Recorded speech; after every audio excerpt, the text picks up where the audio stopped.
back in 2015, um, I had YouTube and Facebook, and it was all dedicated to my music and stuff, you know. But I had been noticing how the mainstream was changing gears, and they were predictively programming everybody for the announcement of Donald Trump running for president. Okay, and I mentioned this on Facebook, so everybody was, "Oh, you're crazy, man! That dude ain't gonna run for president. He's a Hollywood actor, you know, and all that shit." And I'm like, "Okay." And then he announced he was going to run. I was like, "He's gonna win." And people, boy, they got up and headed for the exits. You know, my friends and family and associates began their mass exodus out of my life. You know, which is not funny, really. It really pisses me off. But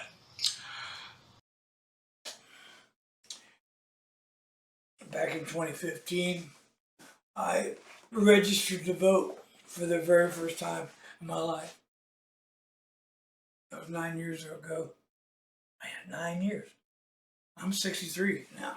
And because Donald Trump said all the things I've been waiting for a politician to say my whole life. And the most important thing, the most important campaign promise that he made to get me to register to vote was he said he was going to give the power back to the people. That's the first one he broke. And I've resented that ever since then because my friends and family, you know, stopped talking to me over Donald Trump. And over the 9 years, um, a lot has happened, you know. I remember back, I moved back up here from Florida and I was playing in this pretty decent rock band, and all this, um, I can't remember, I get the name and stuff uh, mixed up in some of the events, but because there's so much stuff. I mean, um, but when the kids over at the Washington Monument, or yeah, where they attacked the kid over their hat, people were getting attacked over their hat. So I took, I went to the Republican headquarters in Xenia, Ohio, and I bought four of these right here, one for each band member, and I bought them. I wore it with the intent I wanted somebody to start some shit with me, you know. And I took my um, this is ironic. I took my bass player after I bought these. I met him at this Mexican restaurant, really nice. Um, El Toro or something. I can't remember what it's called, but anyways, we went in there and I was I started drinking a little bit back then because I'm in this band and all these guys want to do is drink and party, you know, the rock and roll lifestyle. But I wasn't getting drunk, you know, like I was before. But when I ordered a cocktail at this Mexican restaurant, I ordered a margarita, of course, and I I told the Mexican bartender, I'm like, I can't believe you're serving me. And they're like, what? What? I'm like, yeah, because this hat. And everybody in the bar cracked up because it's a joke. This hat doesn't even work right. Okay. So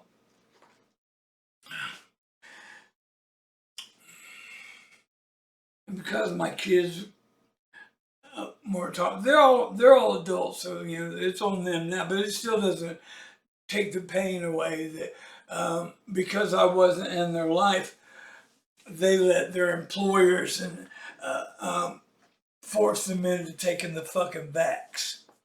So that's another reason why I'm not too happy. Well, Trump, man, started. I had a BitChute channel. I changed. I got. Listen, I'm thrown off. I've been thrown off of every platform more than anybody you know. All you people, oh, I'm the most banned. You're not the most banned. I've been banned twice off of Microsoft. Top that. There you go. I've had 7 Facebooks, 6 X Twitter accounts, 3 Gabs. I'm on my 4th BitChute, 3rd Rumble. And, you know, I consider those badges of honor because that means that I'm hitting a nerve. And that's what I'm trying to do here today for you because it's time that we all start being honest with ourselves and what we've been through because of Donald Trump. Whether you like it or not, the vax was all on him. He could have stopped that. Give me that shit. Oh, he's the fucking president of the United States. He could have stopped that.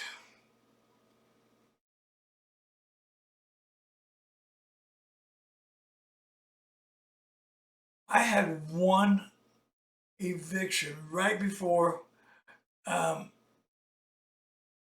the in 2017, I had an eviction because of Florida, Lake County, Florida. They let the landlord give you the notice to appear. It doesn't come by certified mail from the clerk of court. The landlord gets to give it to you. So if you're not paying attention and calling the court all day, every day, trying to find out what's going on, they'll show up. The landlord can go to court and go, I don't know why he's not here. I gave him the notice. Yeah. So, anyways. I come up here, I come back to Ohio. Now I've got 3 more evictions. My music career is over. I've got a warehouse with $250,000 worth of music equipment that I put little some of it on Craigslist and stuff like that, and people won't lowball you and give you nothing for it. I'll let it turn to dust in my fucking warehouse before I give it to somebody else. I work my ass off for everything I've got. I've lost my family, my friends. I've lost my career. I've been through fucking hell and back. And I never forget a thing. I never forget. I never let things go. And that first campaign promise was the most important one to me because the courts are so fucked up and the country's so fucked up. Just to think, if Donald Trump would have given the power back to the people, like he said, if he would have changed this corporation back into a republic, we wouldn't have gone through any of the fucking shit we've gone through. I got a video. I'm going to put it at the end of this. I found it on the Internet Archives back in 2015, and I put it on. And listen, I've been attacked by every low life, low IQ piece of shit on the internet. Oh, you're a Nazi. You're a Democrat. You know what? Fuck you. I'm a fucking autodidactic. I don't want to brag, but I have a 171 IQ, and I can read music. I was teaching. I had a classroom and was teaching people how to read music. I was making $28.50 an hour when the fucking pandemic hit. Plus, I was playing music on the weekends. Man, I was doing so good. Now I don't even care about. I don't even care. I don't even care about fucking shaving. I don't care about nothing except for making everyone aware of what a piece of shit both parties are. There's no fucking 2-party. The 2-party is a fucking illusion. If you didn't see that with the pandemic and the stolen election, it wasn't stolen. even with Donald Trump using Cambridge Analytica and the IDF to pad the votes, he still lost. He's a piece of shit drug addict and a fucking pedophile. And most of you know it. And it's about fucking time that you start admitting to it. And stand up for yourself. How many things have you lost since Trump has been there? Name one goddamn campaign promise that motherfucker has fulfilled. Just one. One. That's all. You give me one solid campaign promise, one promise that motherfucker has made, that he has made good on, that wasn't to the Jews and Netanyahu. We're talking about a war criminal who issued sanctions against the International Criminal Court because they had the audacity to issue arrest warrants for Netanyahu and several other high-ranking Israeli officials for war crimes, for the genocide of innocent men, women, and children in Palestine, which is the home of Jesus. That's where Jesus is from, okay? Whether you believe in him or not, I don't care whether you do or not. I've shown everybody, and most people don't even get how important. I've shown how the Septuagint LXX is the only legitimate Bible. If your preacher's not using it, which they're not, because they have 501c tax exemptions and all that shit, they have an obligation to be synagogue of Satan preachers. You better look at that Septuagint LX if you want salvation.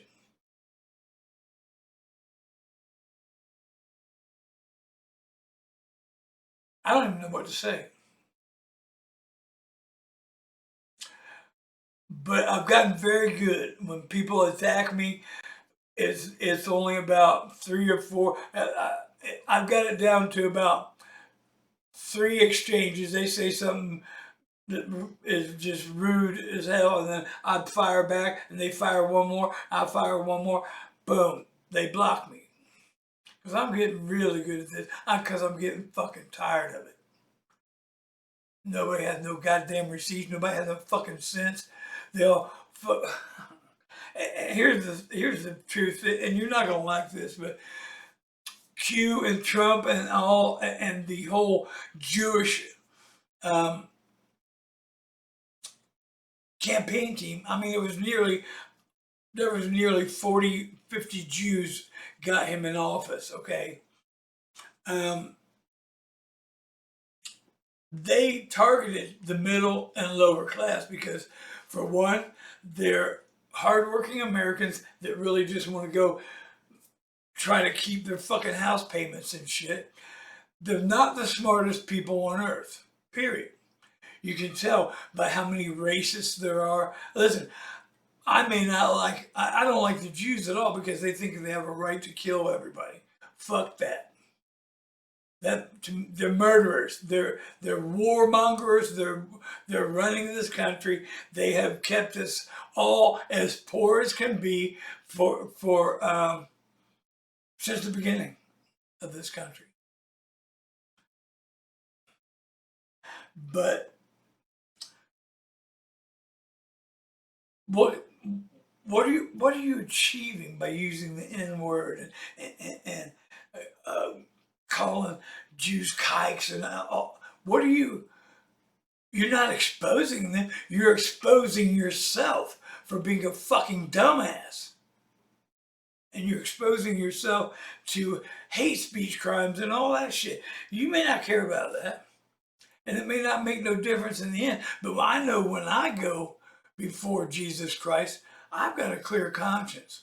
Because I've been trying to show everybody the real Bible, the real truth, nothing but the truth, so help me God.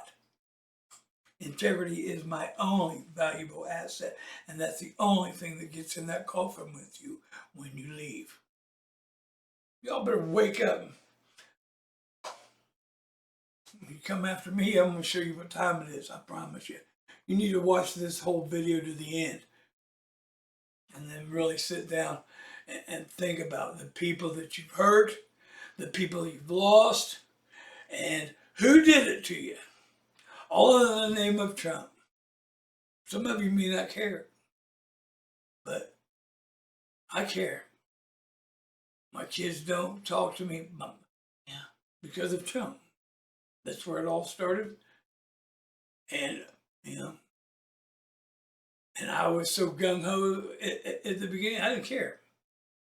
I'm like, well, you guys are fucking idiots. No, I was the idiot. Because I believed in I let my guard down and believed in the two-party system again when I fucking know better. I know the law. I know the law better than most lawyers know the law.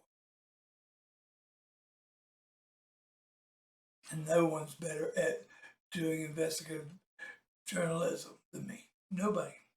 I've not seen anybody come close on any platform. You may not like my, I don't have to polish my stuff with perfect editing and put my swag up there for sale, all my sponsorship. Every time I get anywhere near 300 subscribers or set up monetization, bam, they slam me down because they don't want me getting finance at all. Now, if I was a groiper fag like Nick Fuentes or some kind of Jewish sock puppet,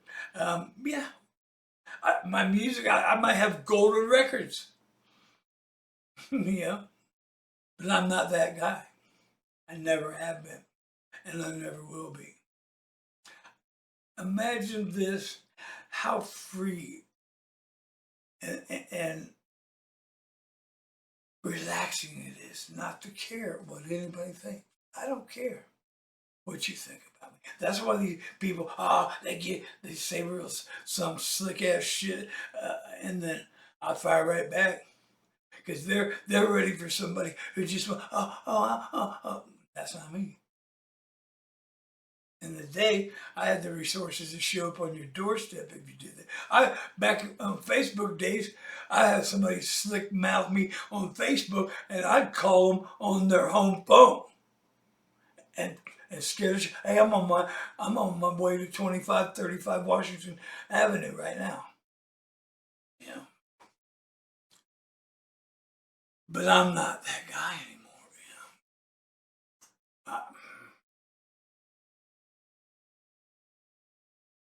I've had the most amazing life.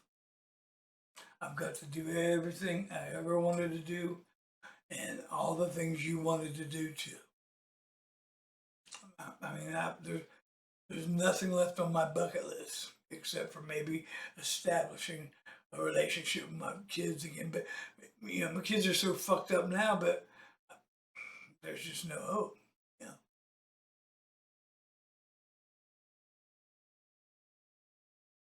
They don't want to hear about the vax. Nobody that took the vax wants to hear that shit. Nobody wants to hear the truth. But you're hearing the fucking truth out of me. That's all you're going to get out of me. If you listen, you can hear someone in the audience ask Jerome several times, who is Alex? But he moves right past it and goes right into the QAnon bullshit.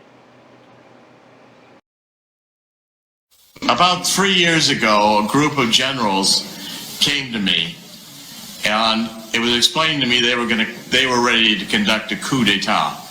They were ready to move Barack Obama from office with military force. And then a few weeks later, I got another call and said that they were reconsidering. You know why they were reconsidering? No, why? Because they talked to Donald Trump. And Trump agreed that he would run. And they agreed that if he would run, they would conduct their coup d'etat as a legitimate process, rooting out the traitors within government. And that pact between the military and Donald Trump has held. As we've been interpreting and watching, and Alex has been following QAnon, QAnon is military intelligence and close to Trump. And the intelligence we're getting really is a lot of the inside script. Now, everybody says Donald Trump is going to lose, he's going to be out of office, he's going to be impeached. You watch CNN, MSNBC, they're throwing a party today, and all the 20 people watching them across the nation are very enthused. Donald Trump will not be removed from office. He will not be removed from office.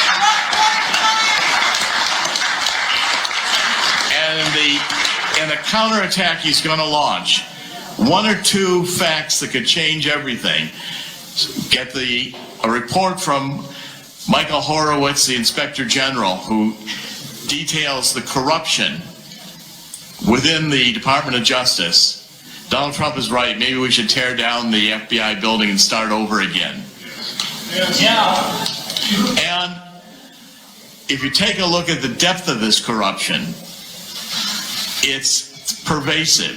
Since George H.W. Bush, the bureaucrats who have stayed, including these SES bureaucrats, who are there mostly permanently, they're globalists. They don't believe in America anymore. They think they're smarter than America, smarter than the Founding Fathers. We ought to revise the Constitution.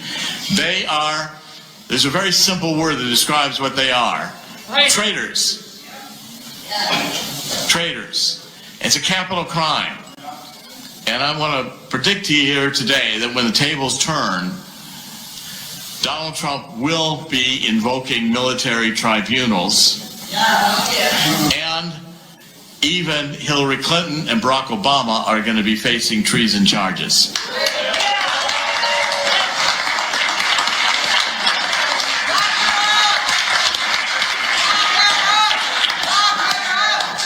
It will not end, and Donald Trump will have the courage to do that. Every time it looks to me, I've said this about Donald Trump, I've known him for decades.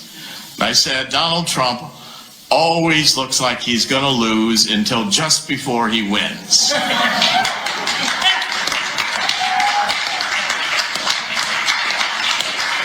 Always. He's always looking like he's 1 inch from being, losing all his money. 1 inch from losing this deal or that deal. Everything Donald Trump has done in his life has been a success. And in the final game of this, I think Donald Trump will reduce the bureaucracy.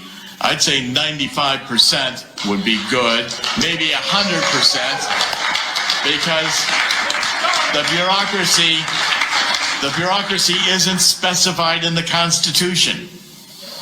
There's no discussion. There's no article about the bureaucracy, which means it can all be removed. Fire them all. And I think what we can have is a rebirth, as we say, of freedom in this country. But I want to say 2 or 3 things about Zuckerberg. Someone has come forth as a Silicon Valley insider, anonymous, and has been writing me extensive emails, which I've now been able to validate. And the story of Zuckerberg and the others is this. Facebook,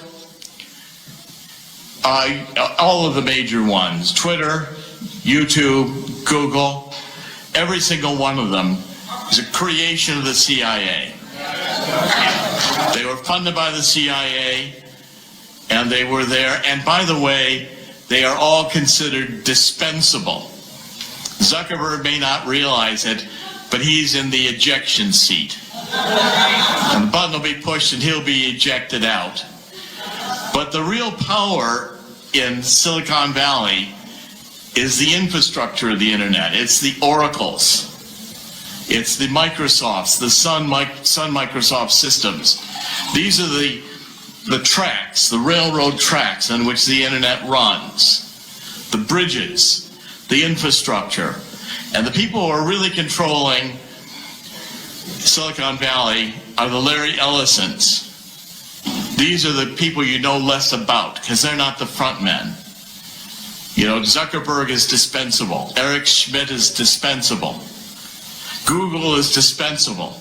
They'll just replace it with another one because the real godfathers are the Larry Ellisons and the others. And who funded Larry Ellison?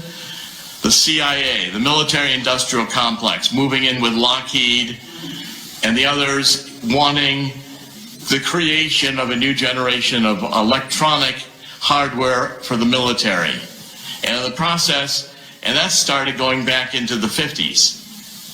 What happened is along the way, they realized with social media, they could create something where we would all give them all of our information freely about everything about ourselves. People even post pictures of themselves naked, which they keep forever. Every click you make is going right into the intelligence agencies. And then that data is being profiled and given to the New World Order, sold for money, for advertising and marketing. And by the way, Zuckerberg may have his own rules and his own, we're going to protect privacy, but don't for a minute think that they aren't still collecting the information. They've got it all. It's archived. It's every phone call you've ever made, every email you've ever made. And people are stupid enough to put these devices in their homes, which can record everything they say. Facebook can track you even if you're not a member of Facebook. They can all do all the tracking anywhere you appear on the internet, and that stuff is archived forever. What we've got to do is we've got to reclaim the internet. We've got to have an internet Bill of Rights, as it were, to impose First Amendment, Second Amendment, Fourth Amendment. We've got to do this through Congress, and I'm here to tell you that before Donald Trump is done, the internet will be 100% regulated, or it will be broken up. Because Donald Trump understands the threat to our freedom.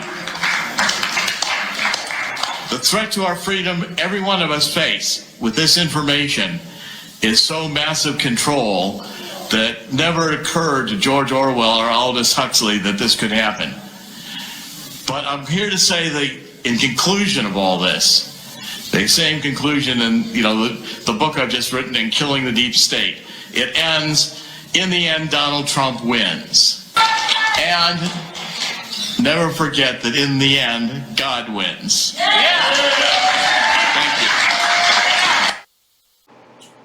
Alex Jones is having regrets because he knows that he helped create Q and all of that stuff that got Trump elected.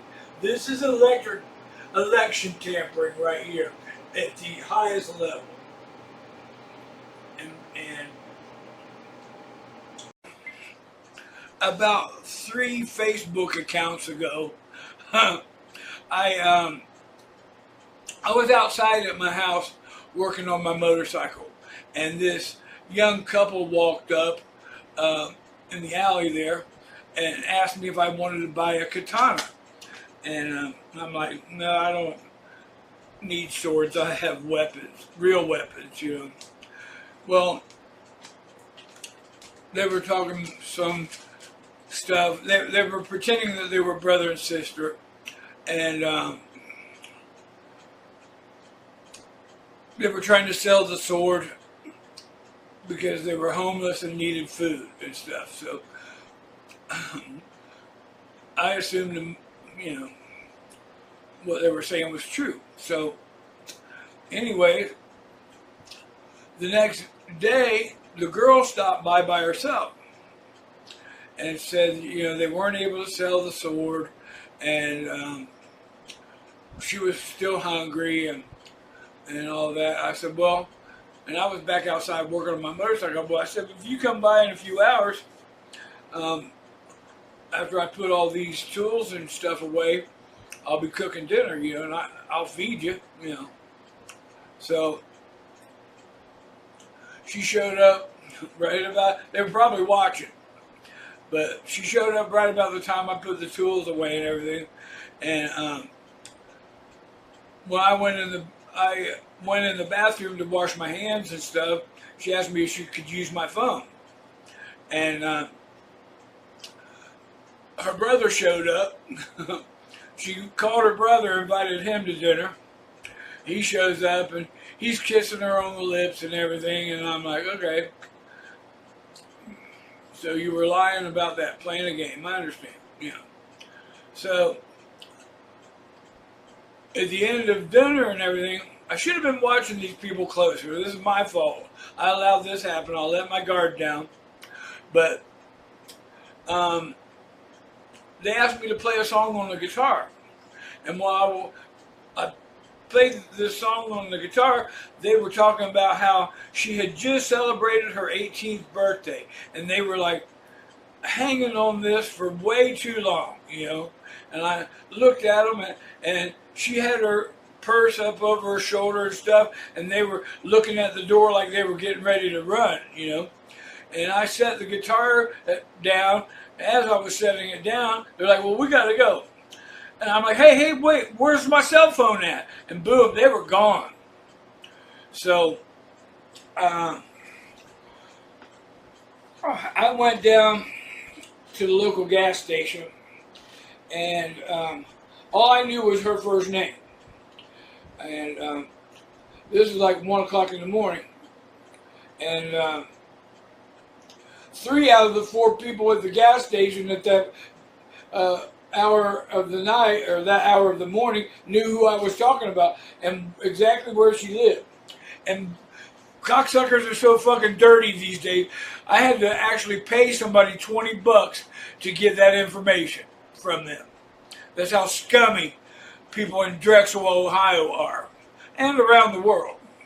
So anyways, I'm not going to go into all the craziness that went down when I went over there to her mother's house.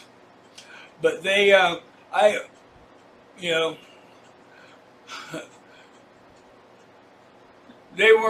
she wasn't going to come out. So on the way home, I seen the sheriff sitting at this spot where he always sits. And I'm like, hey, man, told him about it. He said, well, that's another jurisdiction, you know, so I'll send them to your house. So the cop comes to my house, and he's going through all this shit. Well, you know, I was like, hey, I know right where they're at. I know right where they're staying, and we can go over there right now, and you can do a search, and I can identify my shit that they stole from me. Oh, well, we can't do that. And besides that, we know where they're staying. We know what her and her boyfriend are up to. And we know that her parents have been trafficking her for sex. And I'm like, wow, that was fucking weird, you know. So he talked me out of filing a complaint. You know, oh, it's just, you know, nothing's going to happen. And you know, it's just, you know, typical getting out, doing their job bullshit the cops do. So, anyways, as he was backing out of my driveway, I ran out there, hey, what's her last name? What's her name? He says, Paris Martin. So I go in the house and type that in, and lo and behold, up comes this missing person report, which is the picture, the thumbnail for this video. And I'm like, holy shit. And it describes the area right where she's at, where she was at my house. She's 14 fucking years old. The cop didn't say none of that shit. She was missing person. She's 14 years old and supposedly missing right in that area. So I went on their Facebook page and said all that shit, you know, and they fucking, oh man, they lost it. The cops fucking lost it, you know, attacking me and shit. Oh, we never said that. That cop never said that. And I've got emails and stuff where the detective says that she watched the body cam footage and none of that stuff happened. So I did a fucking meeting with the city manager, the chief of police, and the detectives, and they all of a sudden that body cam footage was gone. So, you know, and I reported that. I tried to report that to the sheriff, to the Department of Justice, to the fucking Ohio State Attorney General. I reported it to the FBI, and I sent it. I gave it to Linwood and Sidney Powell. I posted it on the Office of 45, and I posted it everywhere that Donald Trump and Donald Jr. could see it. And Devin Nunes and all his supporters know damn well what I'm talking about. Okay, Scotty Martin, real weekend warrior, don't drink the Kool-Aid. They all know exactly what I'm fucking talking about right here. And none of them. And Timothy Holmes says, I gave it to him because he's supposed to be this pedophile task force guy. I already knew he was a phony. I gave it to James O'Keefe. I gave it to motherfucking everybody. Okay? And nobody did a damn thing about it. That's why I don't trust Donald Trump. That's why I don't trust anybody. Because if they're telling you that this child trafficking shit is being addressed, and they couldn't give a fuck less about it. Check out the thumbnail below. If you think fucking Trump is coming to save you, you're a dumb motherfucker. If you don't like that, kiss my ass. Get ready to see some more evidence about Donald Trump being a piece of shit.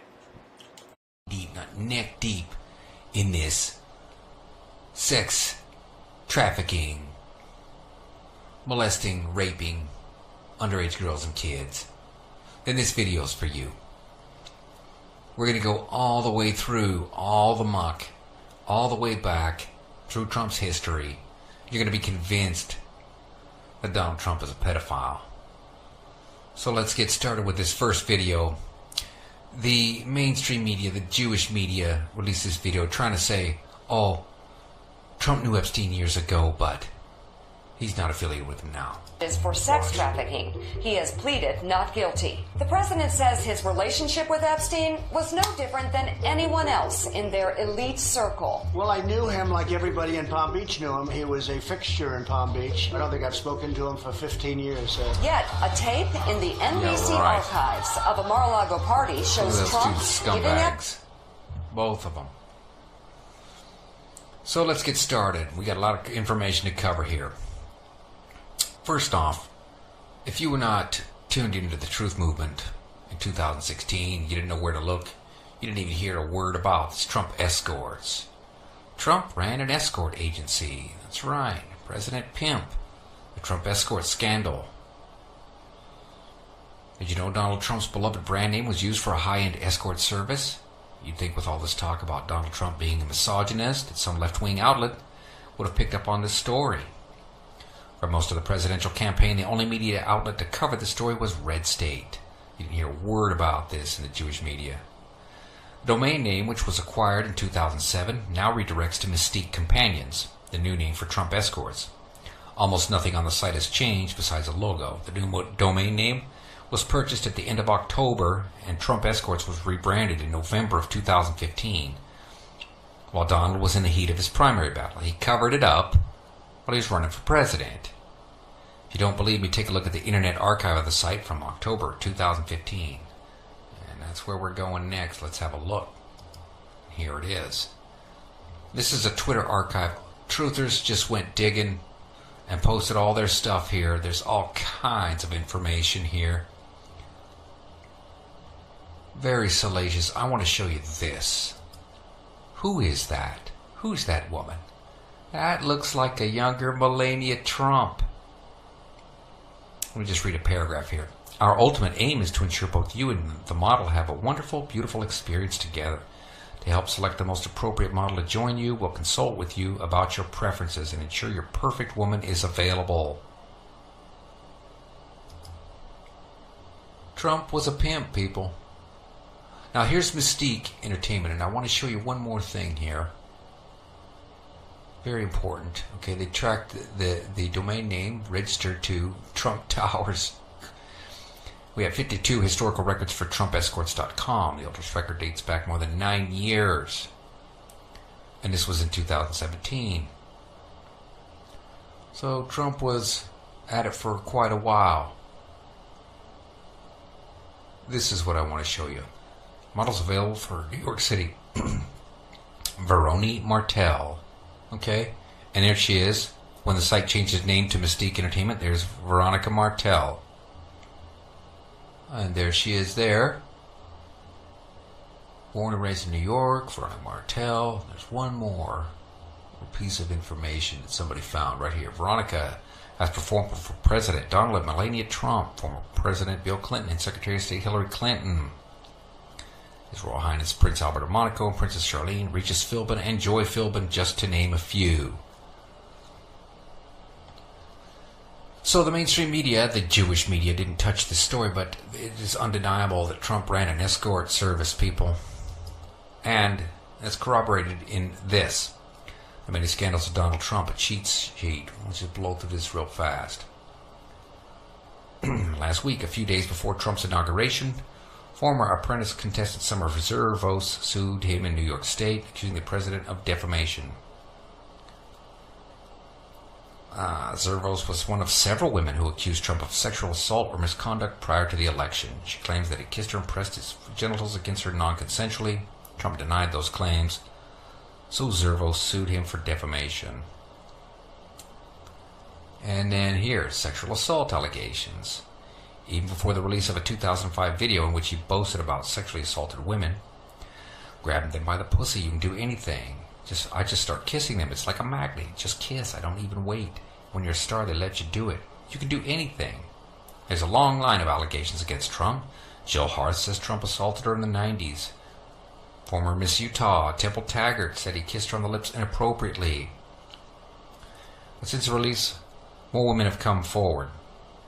Two told the New York Times that Trump had assaulted them. One saying he tried to put his hand up her skirt on a flight in the 1970s. Another saying he forcibly kissed her.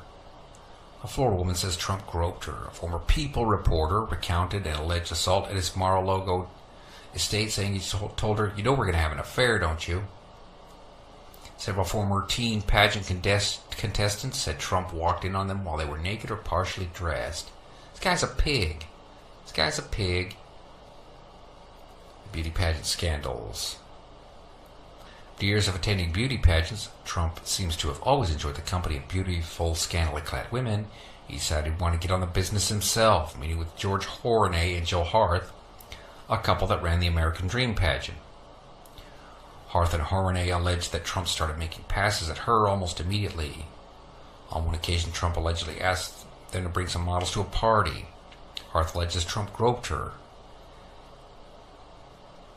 On other occasions, he forced Harth into bedrooms and made passes at her. Harth sued Trump, alleging sexual misbehavior, while the couple together sued him for breach of contract. The couple settled with Trump for an unannounced sum, and Harth dropped the suit. You're going to hear that over and over again. Now, there's a lot of things: racial housing discrimination, mafia ties, Trump University, Trump tenant intimidation, the 4 bankruptcies of Donald Trump, undocumented Polish workers,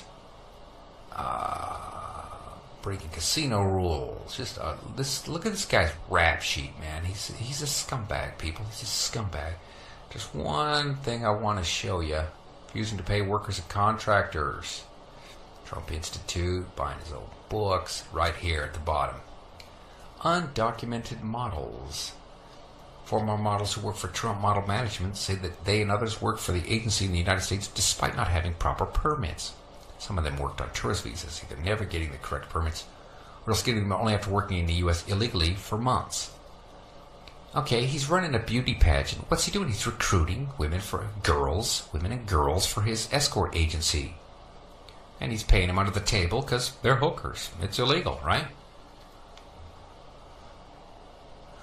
And one more story here. Trump subjected to trifecta of sex scandal lawsuits. More than a year after Trump took office, he finds himself the target instead, increasingly enmeshed in litigation. Just Tuesday, former Playboy model Karen McDougal sued the publisher of the National Enquirer to escape an agreement that appears to have been aimed at bottling up her story of an affair with Trump. A state courts judge in New York rejected a bid by Trump's legal team to use presidential immunity to shut down a lawsuit from former Apprentice contestant Summer Zervos. Those developments came amid an ongoing legal battle between Trump and adult film star Stormy Daniels, who claims to have had a sexual encounter with Trump over a decade ago. Daniels is suing to avoid a non-disclosure agreement she agreed to in exchange for a $130,000 payment just before the election. Trump's side is arguing that she owes more than $20 million for violating the terms of the deal. So how many women have sued him? These are just the women that have been reported by the media. He's being sued by all these women that he's abused, and he's paying them, and he's using his legal power, he's using his lawyers to quash the settlements, and the media is covering for him. The media is covering for him. Then this. There's a young woman who claims that Donald Trump raped her when she was 13. And look at the date on this. This is the actual court affidavit. 6/2016, June 20th, 2016. The height of the presidential election. Did you hear that Donald Trump was being sued by a woman who claimed he raped her? And she was 13 at the time. Now, this is Jane Doe. We're going to find out who she is in just a second here. Oh, okay. Now, and then you didn't hear a word about this before the election. And then as soon as Donald Trump got elected, boom. This is the Daily Fail. These are all Jewish media rags, by the way. We're just piecing together the truth from the little tidbits they give us. This troubled woman with a history of drug use who claimed that she was assaulted by Donald Trump at a Jeffrey Epstein sex party at age 13 made it all up. Now we know her name is Katie Johnson. And have a look at her right there. Or that's the picture that they show. I don't know if that's her. But she's still at it. I mean, think of this woman. And here's, I wanted to stop and just think for a second, okay? This girl was 13 years old. All right? They talk about trafficking in underage women, sex with underage girls. Okay? So what is trafficking? It's kidnapping. They're talking about kidnapping and raping children. That's what these people do. That's what this is about. And it's important that it's couched in those terms. So, justiceforkatie.com. If you go to that site right now, there's all kinds of, you do a search for it, and there's like 5 options, and they're all marked as unsafe. They're spamming that site so that you can't look at it. But somebody's uploaded these videos. They're all over YouTube now. This is Katie Johnson. Let's just listen to her for just a second. For Mr. Jeffrey Epstein,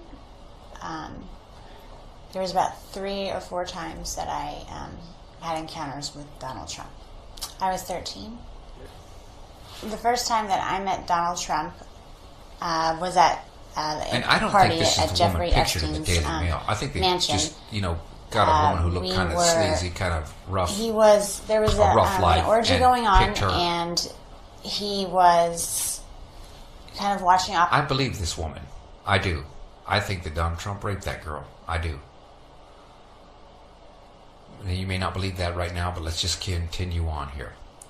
This is Donald Trump's personal lawyer, Michael Cohen. Let's listen to him. You write a story that has Mr. Trump's name in it with the word rape, and I'm going to mess your life up for the rest. For as long as you're on this freaking planet, I'm going to turn around. You're going to have judgments against you for so much money, you'll never know how to get out from underneath it. Okay, that's one. There's All another right, one, what's too. that threat about? In 2015, Here's another one. I'm warning you. Tread very lightly, because what I'm going to do to you is going to be disgusting. Do you understand me? Don't think you're going to hide behind your pen, because it's not going to happen. That is Donald Trump's personal lawyer, Michael Cohen. And like we've already established that there are several women that we know of that are suing Donald Trump. And look here, here's Michael Cohen. Violations of federal campaign finance law, including the October 2016 payouts to Karen McDougal and Stormy Daniels, to which Michael Cohen pleaded guilty to paying. Note the date, October 2016, just before the election. He's paying off all these women.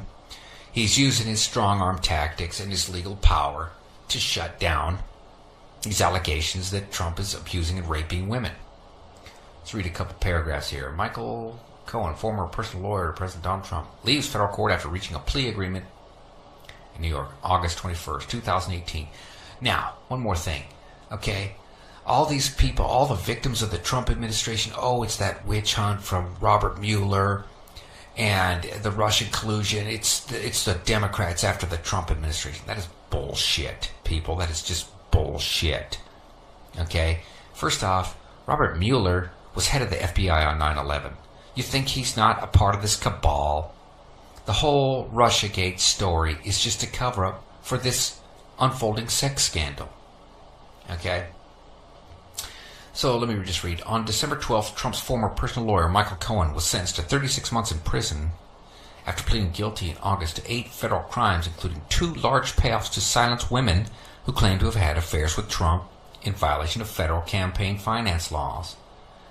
Prosecutors said in their sentencing memo for Cohen that he made the payments in coordination with and at the direction of Trump, officially establishing him as an unindicted co-conspirator in the case. So Michael Cohen didn't go down because of Russiagate or Russian collusion. He got caught using campaign money to pay off the women Trump had abused. Now, a few more people in Trump's circle. Now we're going to get into all of Trump's circle and all the connections to pedophilia, child trafficking, rape, etc. Here's Trump's Oklahoma campaign chair to plead guilty to child sex trafficking. Ralph Shorty resigned from the state legislature in March after being charged with several felonies, including engaging in child prostitution. Shorty's attorney confirmed that his client will plead guilty to a charge of child sex trafficking in exchange for U.S. prosecutors dropping 3 child pornography charges against him. What the hell, man? What the hell? And then Trump's Kentucky campaign chair pleads guilty to child sex trafficking.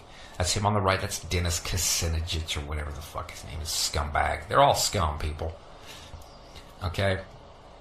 One of President Trump's loudest supporters will likely spend the rest of his life in jail after the conclusion of his child sex trafficking case. 71-year-old Timothy Nolan, former Campbell County District Judge, chair of the Trump campaign in Campbell County, Kentucky, entered guilty pleas on all 21 counts against him in court on Friday. A press release issued by the Office of Kentucky Attorney General listed a multitude of charges, including human trafficking of adults, human trafficking of minors, and unlawful transaction with minors. All right. And here's another story that didn't make CNN. Donald Trump was on the witness list for civil case involving billionaire pedophile Jeffrey Epstein. And this is 15th of March 2017, when Epstein was still facing charges in Florida on all those civil suits. U.S. President identified as an individual who may have information. Donald Trump has been placed on the witness list for a civil trial involving billionaire pedophile Jeffrey Epstein, a lawyer involved in the case, has claimed. Didn't hear that, did you? Okay, let's get into the Trump White House, right? Labor Secretary Acosta said he was told to leave Jeffrey Epstein alone, belonged to intelligence, and to leave it alone. Now, Acosta's already out over this scandal. He just happened to be the prosecutor in Miami who let Epstein slide on all these federal sex trafficking charges, and he only did a state prostitution charge in Florida. And it was an unlawful deal. That's why Epstein was brought back to trial, because it was unlawful. And it was so tawdry what Alexander Acosta had done for him that Acosta was forced to resign. But the question is, how did this sleazeball Miami lawyer get to be labor secretary for Trump? Right? Okay, and here's Steve Bannon. Former White House chief strategist Bannon was spotted stepping out of his SUV and entering the registered sex offender's home. And this story is, what's the date on this? August 11th, 2018. Steve Bannon goes to visit Epstein. And then there's this piece of crap. Trump White House associate George Nader, convicted on child porn charges in Virginia. This guy is just a deep dirtbag. Let's see. George Nader emerged as a key player and advisor to the Emirati Crown Prince. Nader is believed to have represented the kingdom's interests in White House meetings and frequently met with Jared Kushner, that's Trump's son-in-law, during the early months of the Trump administration to discuss U.S. policies. But before he reemerged as a Middle East power broker, the one-time publisher accrued a record of criminal charges. In 1985, federal authorities charged Nader for importing sexually explicit materials, including magazines with pictures that depicted nude boys and other materials showing boys engaged in a variety of sexual acts. The case was dropped shortly before trial. In 2003, he was convicted on 10 counts of sexually abusing underage boys in the Czech Republic. Nader served a year in prison abroad for those charges. Nader was convicted of bringing child pornography to the United States from Germany. The records were automatically sealed when the case was decided in 1991. This is just old school perverted scumbags. Nader was accused of transporting 2 videotapes in his luggage through Virginia's Dulles International Airport in July 1990. Each video depicted a minor engaged in sexually explicit conduct. Nader was sentenced to 6 months in a local facility, according to court records. Okay? Another Trump White House insider, and then this. Accused pedophile Nader helped Bannon secure $100,000 in speaking gig. Private emails reviewed by the Daily Beast show that accused sex trafficker George Nader helped Steve Bannon secure a $100,000 speaking gig in 2017 for a conference in Qatar. Bannon at the time had just resigned as President Donald Trump's chief strategist. Nader, a former Trump advisor, was indicted on charges of importing child pornography and traveling with a minor to engage in illegal sexual activity. Jesus. These people are all scum and they're all connected. That's what this video is about. And then back to the Daily Fail, and this is 21st July 2019. Jeffrey Epstein partied with Trump's closest advisors including Wilbur Ross, Rudy Giuliani, and Steve Mnuchin at dinner hosted by David Koch just 2 months after his release from prison. Okay, Wilbur Ross is Trump's Commerce Secretary. Steve Mnuchin is Trump's Treasury Secretary. Okay, now let's have a look at this Wilbur Ross. Getting Donald out of debt, the 25-year-old ties that bind Trump and Wilbur Ross. Trump made a bold bet on Atlantic City when he opened a third casino there, the colossal Taj Mahal, in April 1990. Even riskier, he financed a project with $675 million in junk bonds at a 14% interest rate. Within months, Trump was struggling to make the massive bond payments as Atlantic City foundered. In stepped Ross, then head of Rothschild Incorporated's bankruptcy advising team. Ross reportedly saw crowds pressed against Trump's limo windows to get a peek at the mogul and realized the value of Trump's celebrity. Trump is a tool of the Jewish oligarchy, the Jewish crime syndicate. And Epstein was his controller. Epstein had control over him. Okay, now, let's get into NXIVM here, and we're still working on the White House, though. NXIVM, how is former Trump advisor Roger Stone connected to the cult allegedly led by Alice Mack, Keith Raniere? Former Trump advisor Roger Stone was previously one of several powerful political players on the payroll of NXIVM, the celebrity-studded self-help organization now at the center of a far-reaching criminal probe into sex trafficking and forced labor. The controversial political strategist confirmed in Newsweek that he worked as a lobbyist for the group, for about 2 months in 2007. Roger Stone. This guy reeks of Jew. I've been looking all over for the Jewish connection. He's connected to Epstein. He's connected to Cohn. Ronald Reagan's handlers. I mean, this guy goes way back. He has a tattoo of Nixon on his back. That's how far back he goes. That's when he got his start in controlling American politics. He's a high member of this Jewish crime syndicate. But look what I found, okay? Second Jewish advisor off Trump team. And this is Jewish, the forward. Jewish fearless forward. Right? But look at this. Correction. JTA is retracting this brief sent out yesterday. Roger Stone is not Jewish. Bullshit. Okay. The Donald Trump presidential campaign and Jewish advisor Roger Stone have parted ways. The Trump campaign claimed that it fired Stone, while Stone said he resigned. Another Jewish Trump advisor, Sam Nunberg, was fired from the campaign a week ago over racist and incendiary Facebook posts. So this video doesn't deal with the Jewish connections and the Jewish control over Donald Trump, but there are other videos online that do that. This is about the sex scandal.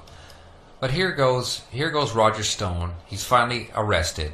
Listen to this. Not accuse Roger Stone of directly colluding with the Russians to influence the election, but they do bring the Robert Mueller investigation one step closer to the Trump campaign, involving a man who's been a friend and confidant of Donald Trump's for more than 30 years.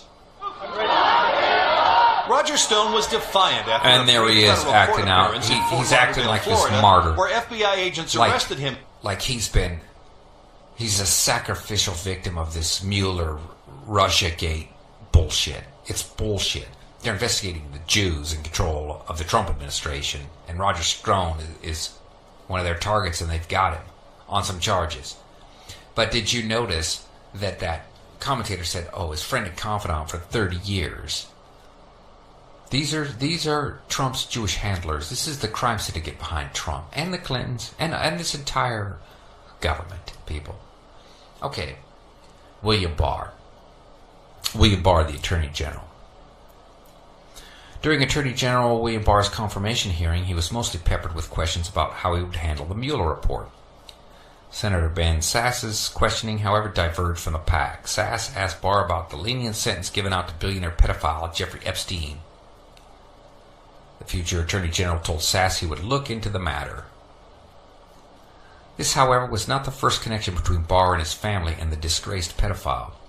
In 1973, Barr's father, Donald, the headmaster of Manhattan's Dalton School, hired Epstein as a calculus and physics teacher. While hiring Epstein was not strange, a noted mathematics genius, that is complete bullshit, was not strange on its face. The hire was unusual for a couple of reasons. Epstein did not earn a college degree, as he dropped out of New York's prestigious Cooper Union. The other odd circumstance was that the new teacher was only 20 years of age. So William Barr's father hired this scumbag at 20 years of age. But check this out, people. This is something. Now there's young Jeffrey Epstein, he's a math and science teacher. How did he get the Dalton teaching job without a BA? It makes no sense. He was hired to be Donald Barr's wingman more than he was to teach. It's why they both had to leave shortly after. I knew kids at Hackley where Barr was headmaster next, and he was notorious. They used to warn kids not to stay in the dorms. Now check this out, people. Donald Barr, William Barr's father, worked for the CIA. He wrote a novel in 1974 while Epstein was working for him about being sold into sex slavery. Space Relations by Donald Barr. Okay, listen to this. On a distant planet in the distant future, when all the galaxies are colonized, John Craig, a young space diplomat, is captured by interplanetary pirates and sold into slavery. On Kosser, where boredom and absolute power have driven the rulers to a special kind of madness, Craig is auctioned off to the exquisite Lady Morgan Sidney, a beautiful, sensual woman. He soon makes his way from the hellish slave mines into her bed in the tower of her castle. Now, check this out, okay? William Barr. Look at this. Look at this photo. He's third from right. He's third from the right here. And this is in the administration of George Bush the First. George Bush the First, 1988 to 1992. That's a young William Barr, and he was Attorney General there too. He had worked for the CIA during Iran-Contra. He's a well-connected piece of shit. Okay, he knows exactly what's going on. Okay. Now let's get into the NXIVM. Let's get more into NXIVM. This is Claire Bronfman, one of the co-founders of NXIVM, with her sister Sarah Bronfman. Bronfman heiress pleads guilty in NXIVM sex slave case. The wealthy heiress pleaded guilty on Friday in a sensational case accusing a cult-like upstate New York group of creating a secret harem of sex slaves for the group's self-anointed spiritual leader. Bronfman, the 40-year-old daughter of the late billionaire philanthropist and former Seagram chairman Edgar Bronfman Sr., told the judge she wanted to help people through NXIVM, but ended up dishonoring her family. Edgar Bronfman at one time served as head of the World Jewish Congress. This is a very well-connected billionaire Jew. Okay, and then check this out, just real quick. And this is Claire and Sarah Bronfman, heir to the Seagram's fortune, bankrolled silencing lawsuits against NXIVM adversaries. Just real quickly here, one paragraph. Part of the reason Rainier's alleged abuses have stayed under the radar so long is his company's history of aggressive lawsuits.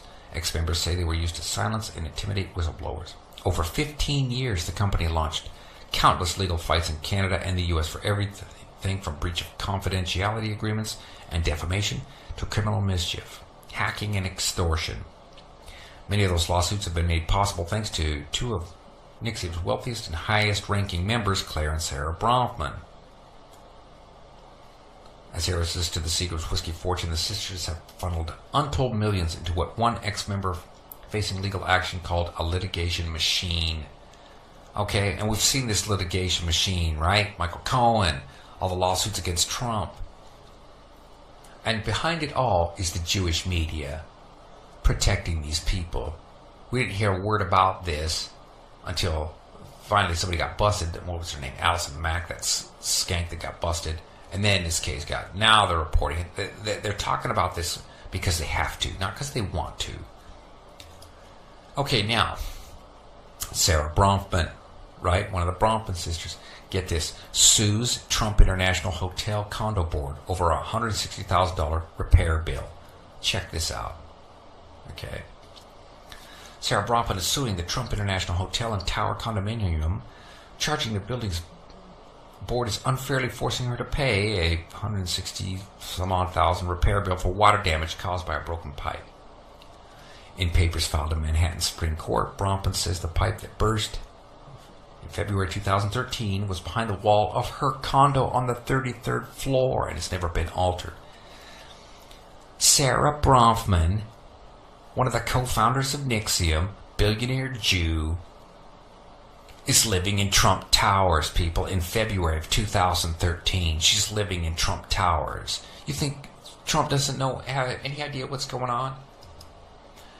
This is her husband. This is Sarah Bronfman's husband. What's his name? Bassett Ignet. Bassett Ignet. Trump aide connected to Sarah Bronfman and Bassett Ignet. Okay. Joseph Whitehouse Hagan, President Donald Trump's Deputy Chief of Staff for Operations, once had Bassett Ignet as a client. Hagan and his firm worked with Ignet from 2011 until at least 2013. Hagan would help him build support for the rebel government that toppled Muammar Gaddafi, and later he and his colleagues would run an international treasure hunt to try and recover Libya's stolen billions. Ignet, however, was deeply involved in NXIVM, the celebrity sex cult whose leadership is now under federal indictment. And here's another little tidbit from here. Ignet met with the man the U.S. believed to be the mastermind of the 2012 terrorist attack on the U.S. embassy in Benghazi that killed a U.S. ambassador, who has since been convicted on terrorism charges. So Ignet met this scumbag who killed our people in Libya. Okay? So let me be very clear. Let's be very clear. Sarah Bronfman is renting a condo in Trump Towers, and Trump's deputy White House chief of staff was retained by this guy, was retained by him in 2013. And here it is. Day after BuzzFeed reveals Trump aide Joe Hagan's ties to Nixon, he resigns. Another Trump White House insider implicated in this scandal. Acosta's gone. This guy is gone. Roger Stone, Bannon, all these people are connected. Okay, where is it? White House Deputy Chief of Staff Joe Hagan announced his resignation, the White House said today. And that's just because Nixon went public, people. That's exactly what it was. He's implicated in this scandal, and he was forced to resign. So all these people connected to Donald Trump, connected to Epstein, connected to child trafficking. And you think that Donald Trump, is innocent in all this. You're not deceived, you're deceiving yourself, right? Now, we now know that Donald Trump did appear in Epstein's flight logs. I'll show you that next. But until yesterday, until this story came out, everybody could say, oh, well, Donald Trump, he wasn't in the flight logs of the Lolita Express. Well, for the most part, that was true. Trump had his own plane, and Trump flew Epstein on his plane to the Mar-a-Lago. But we do know that Trump was in Epstein's little black book. In fact, there were 14 phone numbers for Donald Trump. And then there's this. This just came out. Unsealed flight logs show that Trump was on Epstein's private jet in 1997. Let's scroll on down here. Dun, dun, dun. There's Donald Trump. The other named passengers beside Trump and Dubbins are Jeffrey Epstein, Ghislaine Maxwell, Mark Epstein, and someone identified as Didier. Date of flight, January 5th, 1997. This entry corroborates the decade-old testimony of Mark Epstein, Epstein's younger brother, who said in a 2009 deposition that he witnessed Trump fly on his brother's private jet in the late 1990s. Okay, so we now know that, yes, Trump did fly on Epstein's plane. And then there's this story, just came out yesterday.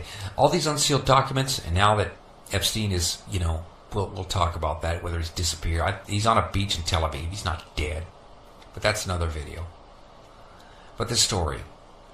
Jeffrey Epstein brought an underage-looking girl on board Donald Trump's plane as they flew from New York City to Florida. Epstein may have secretly sex-trafficked an underage girl across state lines aboard Donald Trump's private jet. Right under the now president's nose, DailyMail.com can reveal. Thanks, Daily Fail. And, listen to the way they spin that. Epstein flew from New York to Palm Beach, Florida in 2000 on Trump's plane, right? And then here, this is what I'm saying, is that